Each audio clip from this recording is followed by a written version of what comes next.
And welcome back. Today we are going to be talking a little bit about some storytelling and where we think magic currently is at, where they should be going, any things that we would change on our side. I'm Levi. I'm Jacoby. And I'm Joe. And this is the Thought Vessel. Welcome to the show. Deviating a little bit from what we normally do, talking about storytelling in and of itself, I thought we'd go around and share some stories or books or anything that we're currently interacting with in our personal lives that we're really enjoying, just to kind of give some shout outs to some series that we're appreciating, just to show some love. It's a tough choice. Probably Ancient Mage's Bride. Good choice. Elaborate on what that is for our listeners that may not be familiar with this, or me. Ancient Mage's Bride is a manga series about a kid who ends up selling themselves because they're in a bad situation to a person who is a long ancient mage who acquires them as an apprentice. It is the story of this character, a person named Chise, and Elias Ainsworth's personal growth as they learn from each other a number of things, such as like emotional intelligence, advancing as a mage, which inquires the learning of weird old British magic. It's a beautiful series. Absolutely highly recommend. Levi, get some culture. I do. It's more American and European culture than Japanese culture, but I do have culture.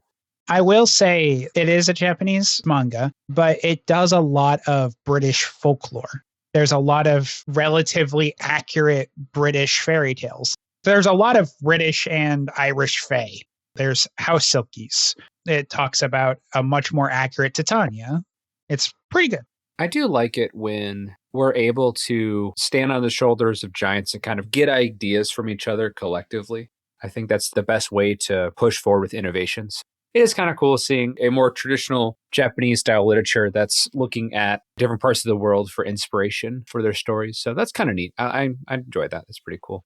It's cool that the story takes place starting in Japan and then immediately into old style Britannia. A lot of manga does that, and hell, that's actually some of the literature that I primarily read because I am so busy. And manga is very easy and quick to read, as well as have hype stories. I've been subscribed to the Shonen Jump app since it pretty much released here in the United States and have been able to read so many different stories without having to track it down through some Yoho websites. The one that actually has gripped me because I thought it was so good, I seem to read it every single time that a chapter drops for it, has been Akane Banashi. It is a strict Japanese story because it focuses on the world of Rakugo, which is Japanese storytelling. So it is storytelling within storytelling. How the world of Rakugo professionals go from starting to get interested into it to being people know this person without necessarily fully knowing what Rakugo is. And it's following a daughter who her father got expelled from the Rakugo school along with everybody else in his class trying to go into higher tiers. And she just spends her entire childhood into her teenage years through spite learning how to do Rakugo just so that she can prove the guy who expelled her dad wrong. That's impressive level of spite. I'm here for it. I like that. She also has a eidetic memory. Oh, God. Well, that would definitely come in handy when it comes to storytelling. And because of that, she's able to mimic a lot of people's actions to the letter and just go off on it. To the T-pose, if you will. The series is great and is also in the same strain of just Shonen Jump stuff with Dandadan as well. Joe, you'll love this. This will brighten your day.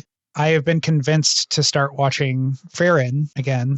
I'm currently episode 4 in. Hell yeah. Unfortunately for our audience, Frieren is currently on a hiatus because it is the curse of the successful mangaka to continue coming down with the sickness. It's okay. Everything I love does that. That's Mage's Bride's doing the same thing. Can you expand on coming down with the sickness? Ooh, What tends to happen, kind of like the idea of hot off the presses, a manga gets really, really popular really, really fast because it resonates with a number of people.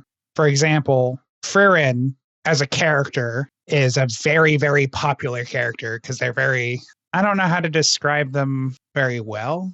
I mean, she's very autistic coded. Yeah, she is autism as a person. Embodiment of the tism.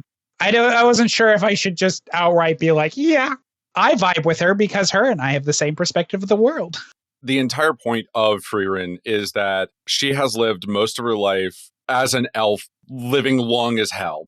To what would be an elf, a weekend bender with a group of heroes to defeat the Demon King, goes like, all right, well, we're going to part our ways. And then 60 years later, she goes to meet the hero again who did that and sees that he is an old ass man that essentially dies. And that event kicks off the series because she then realizes, wait a second, that weekend bender to kill the Demon King? I actually care? Wait, what?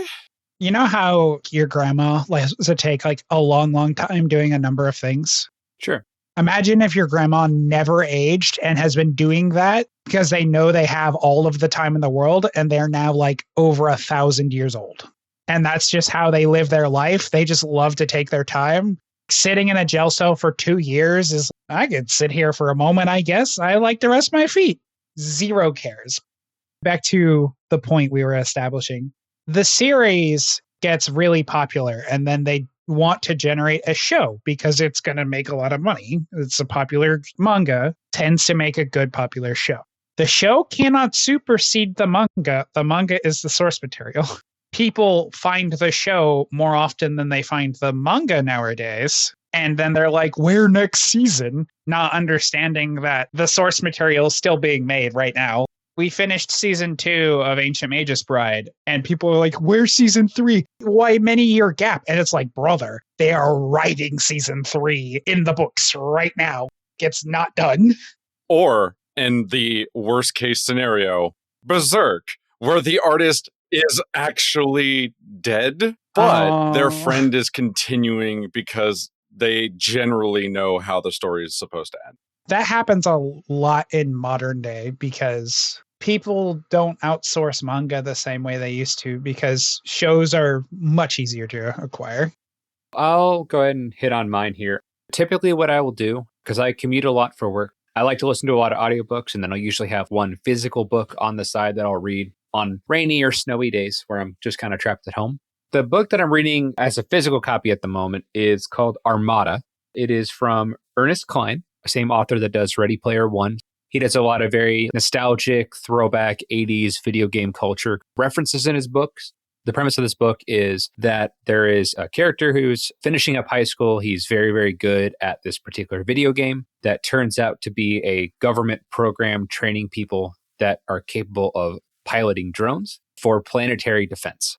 And then at one point, they call up the top 10 or 12 players on a global scale to be recruited into the military to effectively help protect the planet from an impending alien invasion. A lot of the live events that are like more cooperative are in fact things you are invited to because they're actually manning drones without knowing that they're manning drones. A little bit of a familiarity with Ender's Game, but in a different perspective. Very cool book. It's a one-off, so there's no series involved with it necessarily. Definitely enjoyable. The second one is one that has skyrocketed into popularity as of late. The odds of the lovely nerdy audience here being had the ability to read these books themselves at this point is pretty high. And that is the series of Dungeon Crawler Carl. For those of you that do not know, Dungeon Crawler Carl, it is about a guy who broke up with his girlfriend. His girlfriend's cat, which was a show cat, has a guest room full of trophies and stuff that they won, hops outside the window and goes to the cold. They're on like negative 20 degrees in Seattle. He goes outside to get her out of the tree because it's going to freeze to death. As the cat's outside and he's trying to get it down, any covered structure globally collapses into the earth. Within a matter of minutes of that happening, all these staircases open up saying that you have the option to enter the dungeon or you can stay on the surface of the earth. The Borant system is collecting resources per the negotiation agreement. Being out in the cold with a leather jacket on, his girlfriend's Crocs that are multiple sizes too small, and no pants, he goes into the dungeon with his cat because he needs to get out of the cold.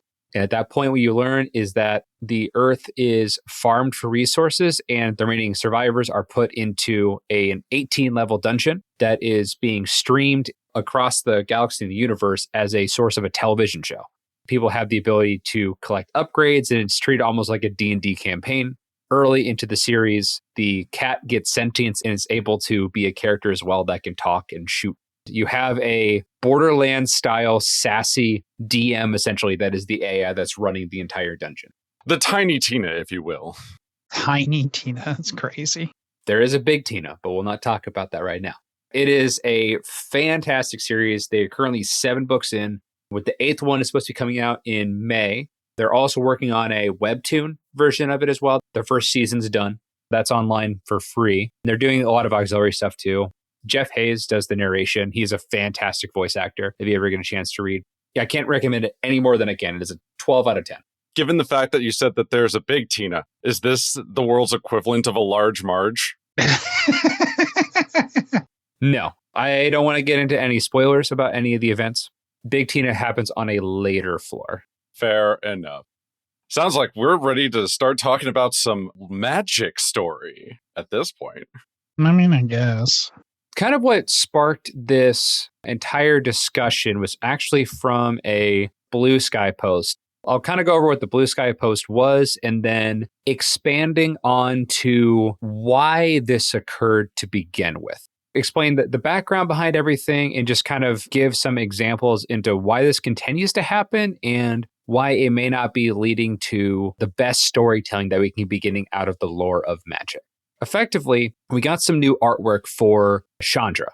Those of you that might not know, Chandra is the poster child for red magic amongst planeswalkers, kind of the spokesperson, either the first or second most popular character in all of Magic. Whenever we're putting out a Magic-specific IP, they're usually either going to use Chandra or Jace is kind of the two that people go to. When they talked about releasing the D&D movie, they had a silhouette of Chandra as one of their spoiler visuals for that. What caused some, not controversy, I think that's a bit of an expanded word for what it was, is they had an image of Chandra that looked like she was more Middle Eastern kind of descent, which originally Chandra was pale skin, red hair, looking like she walked off a field in Scotland kind of a thing. Now they wanted to shift her more towards Middle Eastern descent because in the story, they made Chandra come from a plane called Avishkar now, which originally was Kaladesh before they changed the name. Also, very specifically, it is more Indian instead of Middle Eastern. Does matter. There's more on it than just that. At one point, we did get pictures of Chandra's parents. Chandra's parents are very akin to most of the artwork for the culture represented that they are trying to depict. And Chandra, in retrospect, looks nothing like her parents, like at all, in the slightest. In the past, that was kind of just globally accepted, like, yeah, that's weird, but they made Chandra that way, so what are we going to do? And it only became a weird thing when people started to try and look at it like, oh, you're changing it, and they think it's like pandering or something. And it's weird that they think that. That's the opinion I have heard, to be clear. That is not a fact. Effectively, what is causing this to occur, because it's not necessarily anything like Wizards isn't going and saying like, oh, well, we just need more minority characters. They can produce a character that's from a minority, race, creed, class, disability, whatever they want to at any given time. Avishkar already has Sahili Rai as a character that was produced. It wasn't anything that was actually needing from a space of representation. We originally got Chandra in addition to 4 other planeswalkers called the Lorwyn Five. These were the first original characters that were produced. We didn't get a lot of background there, and we constantly have more sets and series that are coming out at a rapid pace, which have potentially different authors. What we end up doing is, all right, we're going to introduce this character. We're going to keep details very minimal so we can possibly pull them for a future storyline or plot point at some point in time in the future. We've seen this with Gideon, which they originally decided Gideon is going to be from Theros. We went from Gideon kind of being stereotypical buff white dude with kind of lash whip sword thing. Quick clarification. Gideon Jura's weapon is called a sorrel. Thank you. A sorrel. Forgot what it was called. I couldn't tell you what that was. I knew what it was. I had to wait for you to finish. Look, it's just grease kitty whipping. That's all it was. It was kitty whippings. But as it went, he slowly kind of became more of a Mediterranean style look to him.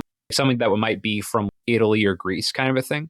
That shift kind of occurred because when the character was originally made, and then in Magic Origins, we got like, okay, we're going to make him from Theros, so let's shift things to make him look more appropriate. Wasn't super drastic. It was very kind of a subtle shift. We had a similar thing where, okay, Chandra, very fiery character, emotionally driven. We're going to go to this plane. At the time, it was called Kaladesh. Now it's been shifted to Avishkar. We need somebody to kind of spark the rebellion. Fire magic was more prevented or hindered on this plane because there's a lot of aether and machines. It can be very explosive. It was a hazardous thing to have. Chandra makes sense for this to be here, so we're going to make Chandra be from this plane, which doesn't necessarily make sense. And the way that Chandra looked, she wouldn't be from that plane. Instead of creating a new pyromancer to kind of be the front of that, they decided to just shift what they already had in the pipeline and put her towards that to kind of help sell packs.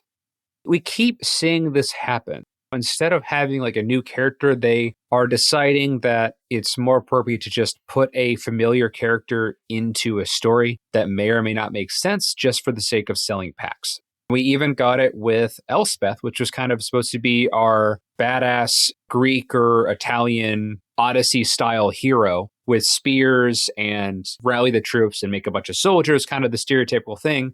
What if we made it so Elspeth's actual origin was that she's actually an angel, but she doesn't know about it yet, from a plane that has a theme of 1920s mafia gangster noir style movies? To be fair, in their little thing, the 1970 whatever, they had a lot of angels in that mafia setting, like a lot of angels. Also, specifically, if I remember correctly, she left that plane centuries ago? That's a lot of development time. Yeah, but instead of having like the hidden origin of a demigod or something, instead of like making them like Hercules or something, we're just going to have it be an angel from a plane. From a storytelling perspective, it just seems like a drastic shift in the narrative of what's supposed to be covered.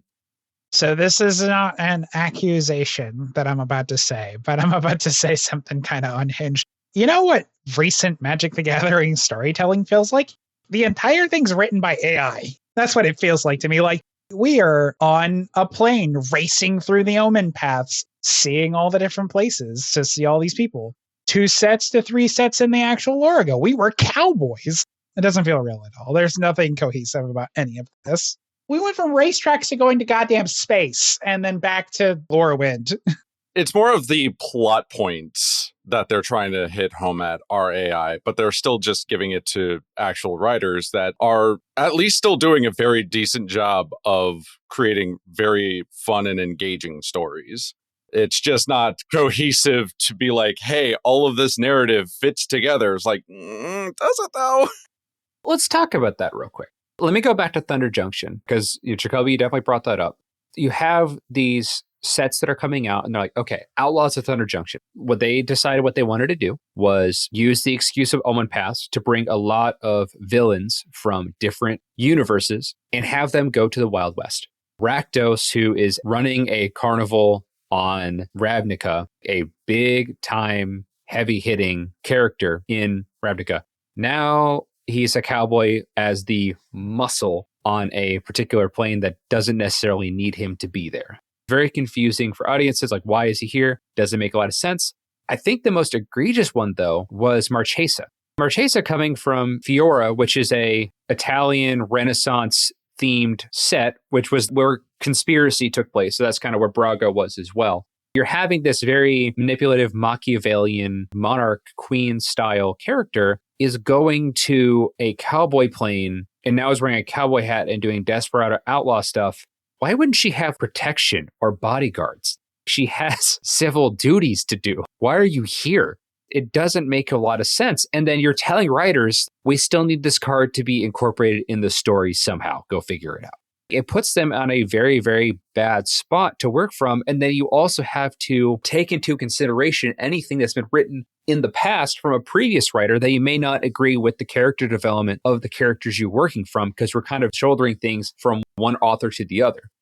Not to mention, speaking of Thunder Junction, there was the mention from Mark Rosewater that it was a plane that was devoid of people, but there were literal mentions that there was cactus people, or at least cactus creatures, that were on the plane before anyone got there. It's the disconnect between the designers of sets that don't necessarily flesh out the plane that they're talking about too. If we're going to do this, right, in Magic the Gathering storytelling, just give me more Garuks. Give me more Garuks. If you're going to make crap up about who's going to be here, why am I not getting a Garuk card? Magic, explain yourself, wizards. Jacoby yearns for the 10-foot-tall buff man. Listen, I had a black-green solely Planeswalkers deck. I wanted Garuk to be cool, and I'm sitting here just, where are Garuk? Where Garuk? Return of the Wild Speaker, where he at? I don't see him. He didn't return here. He's traveling in that ooze from Aether Drift. Yeah, well, you know what? I would like to see him return from the ooze. R&D definitely wanted to just try out and go into those kinds of settings to see not only if it would work, but what kind of cool things that they could do. But that's not necessarily good for Magic story, which is where a lot of these disconnects and problems that we have come to the forefront.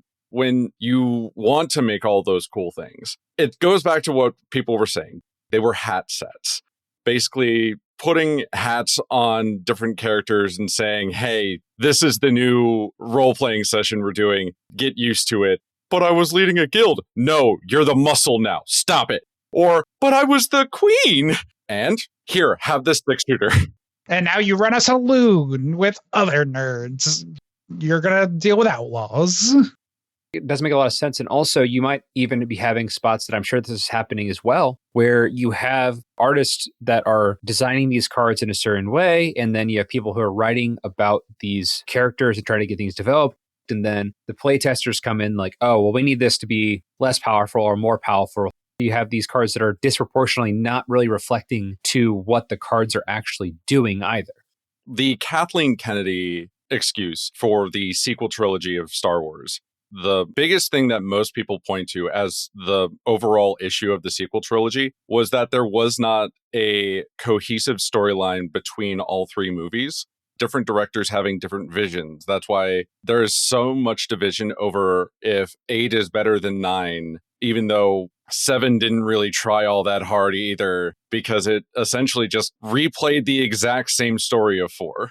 It's trying to keep that cohesion in story between all of the people that you need to build that story up. People who would develop the plane, people who would develop the art, people who would develop the story. When you get as big as Wizards is right now, that can fall by the wayside if you're not paying attention, which is where we get a lot of the issues we do see. Because why are we doing this race thing at all? Because that is just a literal free Planeswalker spark. What the hell? It's in the same strain as Kaito's mask that gave him his spark. You know, it's really funny because in older Magic lore, anything in the mid-2000s, right? 2001 through 2009, if that spark exists, a villain would be actively stealing it, and there would be retroactive great conflicts of mass destruction, planet-wide cracking, all that sort of stuff. And now it's kind of been de-escalated to the point of, ha ha ha, Chandra really wants to win this race to get the spark for her love. In old Magic lore, there would be like hands thrown. It feels like an old person perspective of just back in my day. But when you're supposed to look at something and be like, this is a spark. This is the ability to traverse worlds and universes, the multiverse at large, at the flick of your wrist. Agreed. Why are we racing cars for it? Because it's a prize. It's one of those weird things where I get it. It's really cool. It's that thought process at the end of the road of it doesn't give its power unless you win it or something like that, which is still weird that it's basing that off of a race. Literally, if it is just, hey, you gotta win it, you could have done literally anything else as well. I need a reason right now why Chandra didn't just planeswalk to the finish line and just cross that bitch instead of driving any car. Please elaborate why she didn't just go whoop whoop and just walk like a dog. We could have, in fact, just done Battle Bond again with the same kind of premise. And, oh, hey, it's now gladiatorial combat. we go back to that kind of thing. I would have loved to go back to Kylem. That would have been awesome. I want more battle bonds so we get more team stuff because Two-Headed Giant is my love and I need more content for that.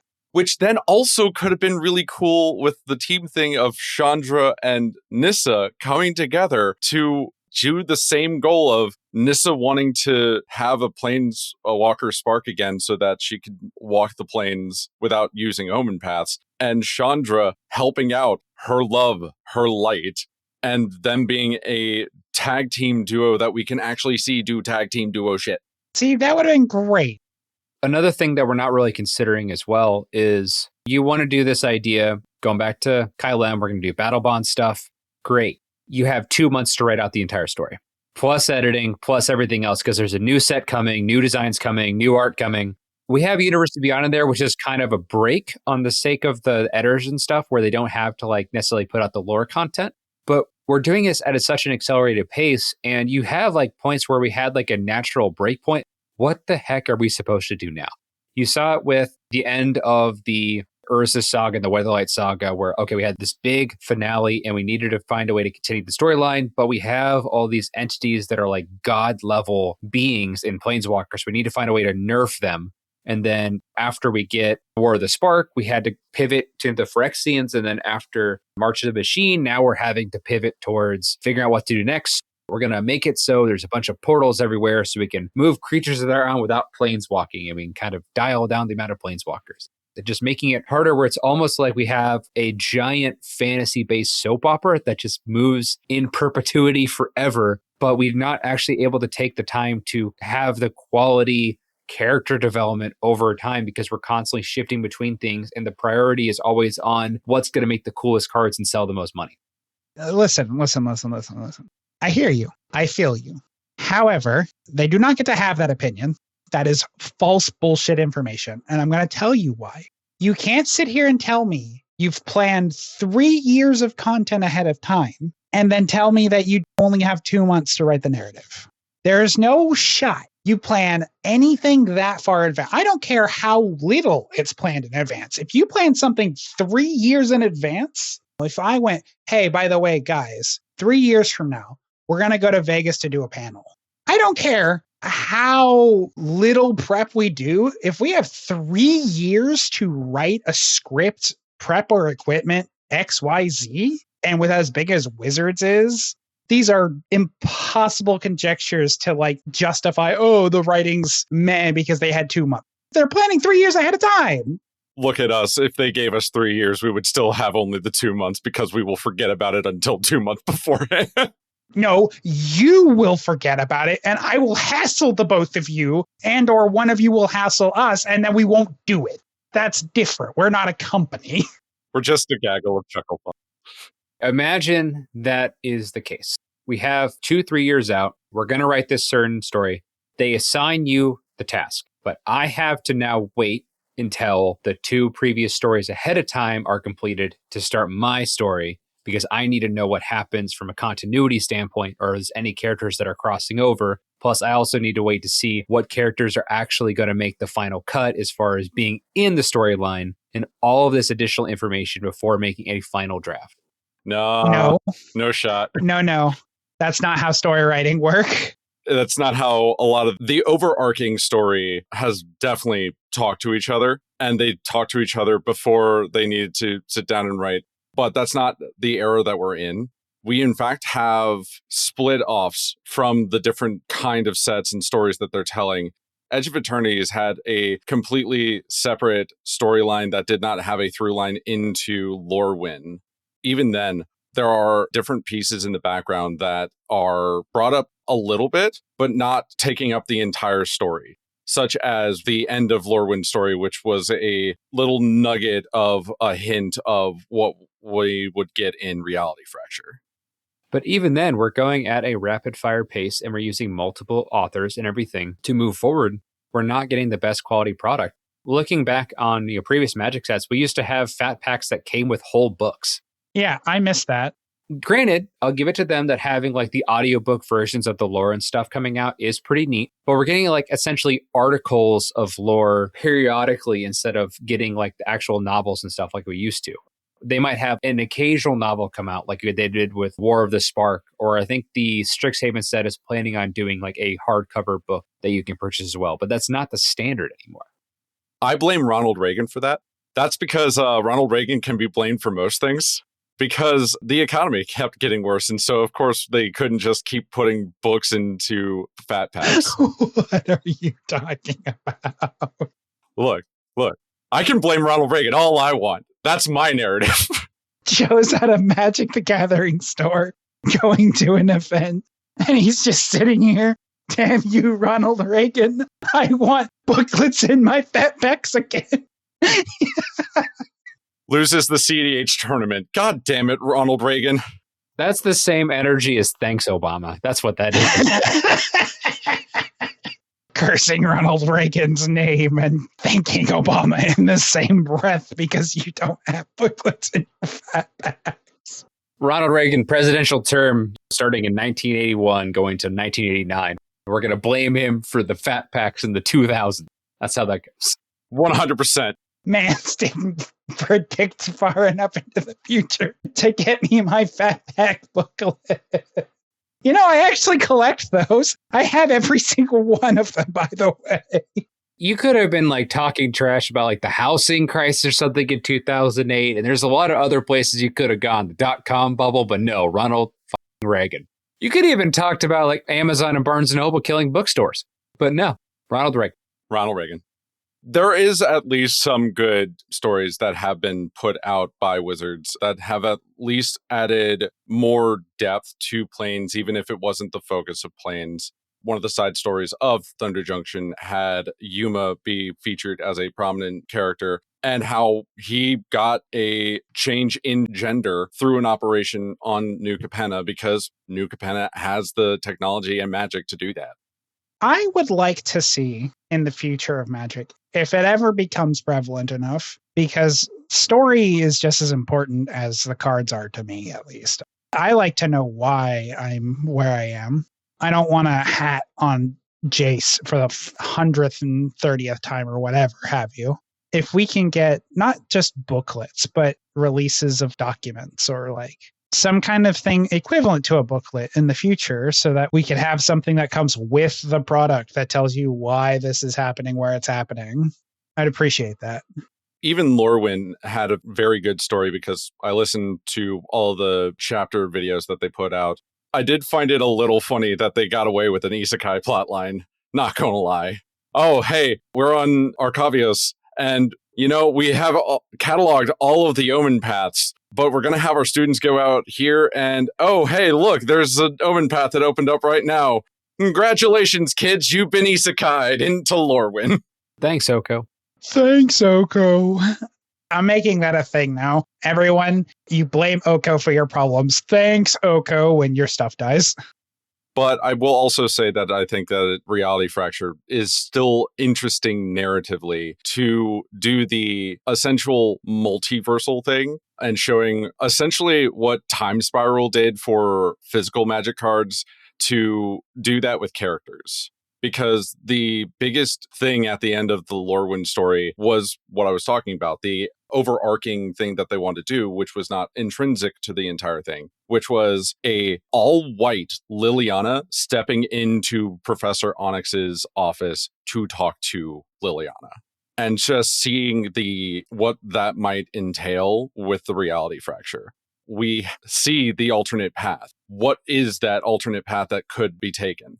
One of the calls that I made from like so far into the future at this point was, we're probably going to get a Nicobolus Spirit Dragon. What if the brothers' deaths were switched? It's very possible. I don't know if it's reality where it's just a plane in which things that occurred get all switched around, or if we're doing like time travel shenanigans where it's an alternate universe that things got through. Because I know that originally, I believe Liliana's character, pre-death of her brother and everything, I think she was from a healing house initially, if I remember that correctly. Some kind of medical.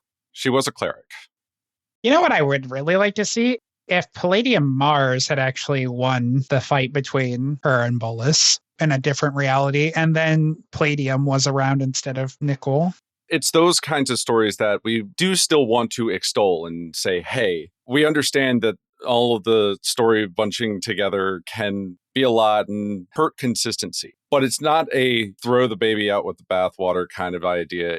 There are still very good stories. And even with Sean and McGuire, we will likely get some good stories from the Strixhaven book that's going to be put out.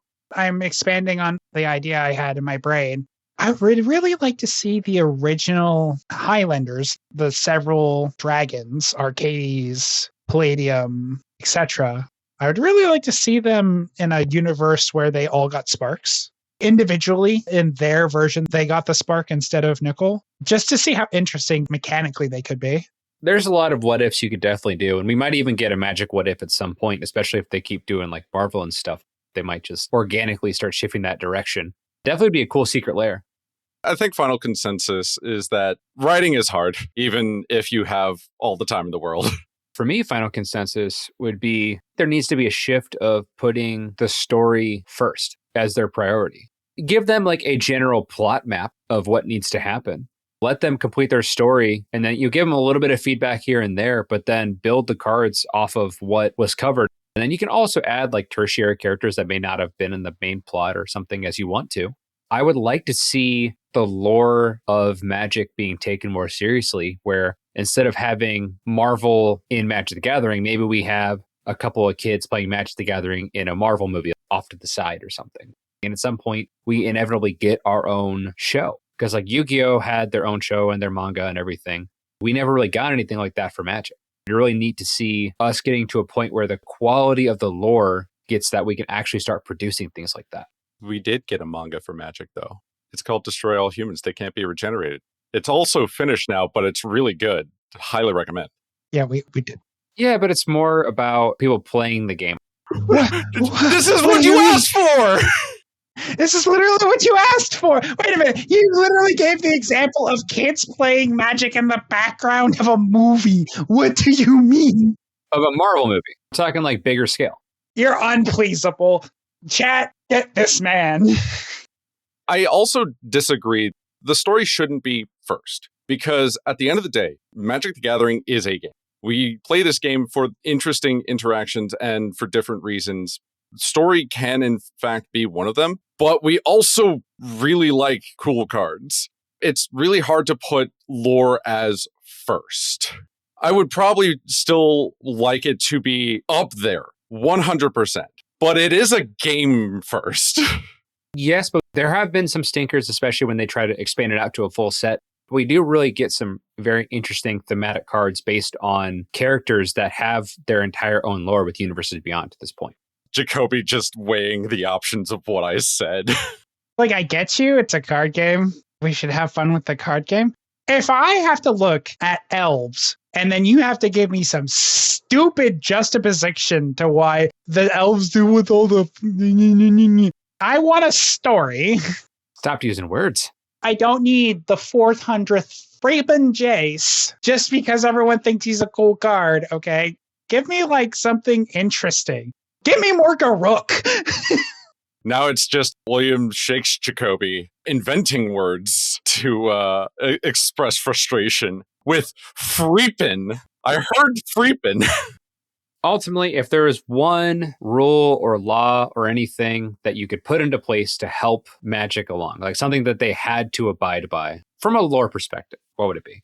I'm pretty sure the actual thing, and they have in fact discussed this with a whole bunch of sets, is they need to allow their teams to communicate a little bit more, because it doesn't seem like the teams are communicating enough.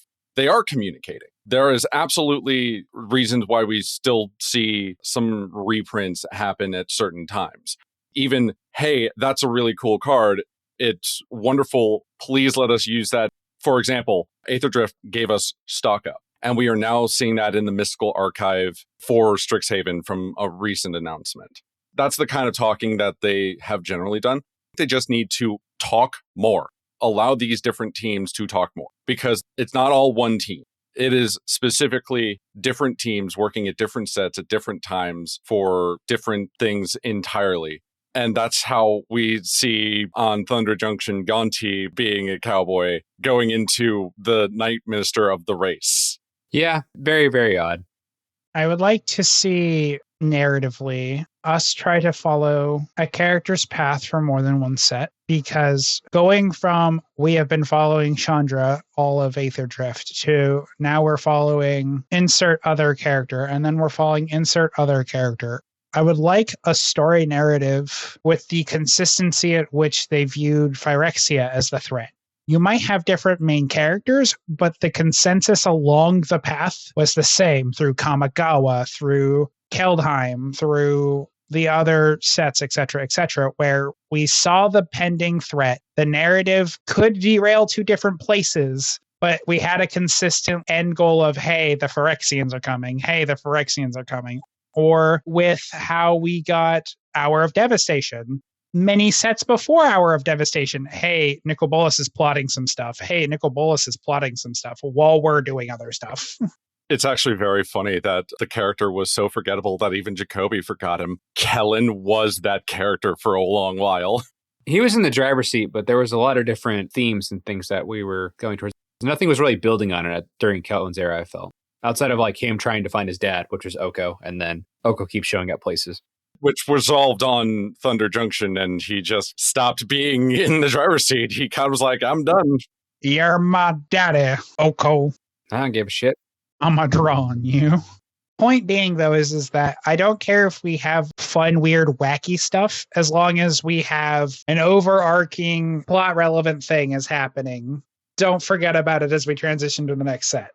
My final thing that I would want to put an emphasis on, and I want to talk a little bit about Stranger Things and how it relates to character development. One thing that they revealed a little bit in the final season of Stranger Things that we knew was aware was that Will was gay. And that was like one of the plot lines about him kind of coming out and then realizing that accepting who I am as a person doesn't necessarily have to do with having to have the person that I'm crushing on initially be infatuated with me too. It doesn't have to be a mutually exclusive thing. You could point to certain times in even the first season when you started to like look at Will a certain way early on, like that was built up through the seasons and through the times. They had a very clear map of where things were going. There was an objective. You had the scenes in which he's asking Robin questions because Robin, he kind of saw making out with a woman. So he's like, okay, how does that relate for you? And just trying to get some information, feedback on their side. And then him like coming out to his friends and everything, that all made sense from a continuity perspective. The main criticism I hear is that that scene took, I think, 6 minutes and 41 seconds, and the entire final battle with Vecna took 6 minutes and 20 seconds. But I think it's more of a criticism on how they wrapped up the combat and conflict at the very end than it is actually about the coming out scene. It's just like, really? You at least saw it coming, and they had a very clear plan out the gate for their character and where it was going to go. When you create a character in Magic that's a brand new character, especially the Planeswalkers, have a roadmap of what their origin is completely and where they see that person going in the future so we can build off of that for future authors to carry that character along. This way, we're going to have Chandra be from an Indian-themed Magic set. Maybe we don't make her look like Becky Lynch from WWE. Definitely helps. Because it wouldn't make sense because you're trying to just pick and choose from stuff that's already established that doesn't have the groundwork and infrastructure from character development to make sense. I think having this clearly lined out, and it may require to put general themes or ideas of what you want to put into place multiple years in the future to build up the lore. But I think that's going to be more important than it would be just having a throwaway character that, oh yeah, by the way, we're going to make this character a different race now or something. That's never going to occur in the future because you're making these characters exactly who they're supposed to be out the gate. Any closing thoughts before we go? Game of Thrones Season 8 was trash. Yeah, that's what happens when you take so long to finish the book that film producers have to figure it out. Well, actually, it's quite relevant because they were given a lot of the plot points. It's just they didn't do it well. Literally, that's the actual issue, is that they just rushed that season because they wanted to go and do their Star Wars movie. And then because the season was so bad, they lost the contract for their Star Wars movie. I feel like there was so many people and shows and series that the ending's always so bad because they just get to the end, or maybe it just went longer than it should have, that they're like, I don't know where to go from this point. I mean, a lot of it is because of the different kinds of storytelling. More Garuk in my storytelling. Checks out. You know what? I don't know what I expected. More Garuk in my storytelling. I literally looked at Jacoby's opinion throughout the entire podcast, looked in the back. I don't know what I was expecting. More Garuk in my storytelling. Well, I believe it is time for more Garuk in the storytelling. If I get a set where Garuk's the main character and it's just him going through a thing, I'm happy. And both of you need to read Dungeon Crawler Carl. That's all I'm going to say. But that is all the time we have today. I'm Levi. I'm Jacoby. And I'm Joe. And you beautiful people have a fantastic rest of your morning, afternoon, evening, or night, depending on when you're tuning in. Goodbye. Take care.